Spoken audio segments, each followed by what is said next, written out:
അപ്പോൾ ഇവർ കള്ളത്തരം ഒളിപ്പിച്ച് വെച്ചിട്ടുണ്ട്, വേറൊരു കാര്യമാണ് പറയണമെന്നുള്ളതുകൊണ്ട് അതെനിക്ക് പെട്ടെന്ന് അറിയാൻ പറ്റും. അപ്പോൾ ഞാൻ സാത്താന ശരിക്കും ചൂടാവും.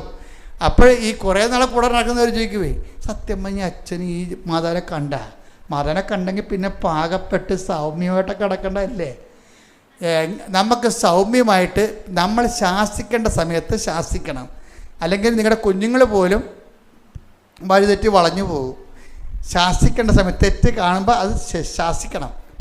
പക്ഷേ അതിൻ്റെ പേരിൽ അത് വിശ്വാസത്തിൻ്റെ വിഷയമായിട്ട് എടുക്കരുത്. വിശ്വാസത്തിൻ്റെ വിഷയമാണത്, പക്ഷേ അതിനെ വെച്ച് അസസ് ചെയ്യാൻ പറ്റത്തില്ല നമുക്ക് ഒരാളെ. അപ്പം അതുകൊണ്ട് നിങ്ങൾ പറയരുത് വീട്ടിൽ പോകുമ്പോൾ എല്ലാം ക്ഷമിക്കണം, അച്ഛൻ പറഞ്ഞിട്ടുണ്ട് ഞാൻ ഉടമ്പടിയിലാണ്, അതുകൊണ്ട് വായി നാക്കിടരുത്, പുറത്തെടുക്കണമെന്ന് പറഞ്ഞൊരു കാര്യമില്ല. നിങ്ങളുടെ മക്കൾ ചിലപ്പോൾ കഞ്ചാവ് വലിച്ച് അവൻ്റെ ഉടുപ്പ് കഴുകാൻ എടുക്കുമ്പോഴായിരിക്കും ചിലപ്പോൾ കഞ്ചാവ് ഇരിക്കണത്. അപ്പം തന്നെ കൈ കിട്ടിയ സാധനം കൊണ്ടൊരു തലക്കെട്ട് അടിക്കണം. അപ്പം തന്നെ എന്താ കാര്യം? അമ്മയ്ക്ക് അടിക്കാൻ അധികാരമുണ്ട്. ആരെങ്കിലും ഇന്ന്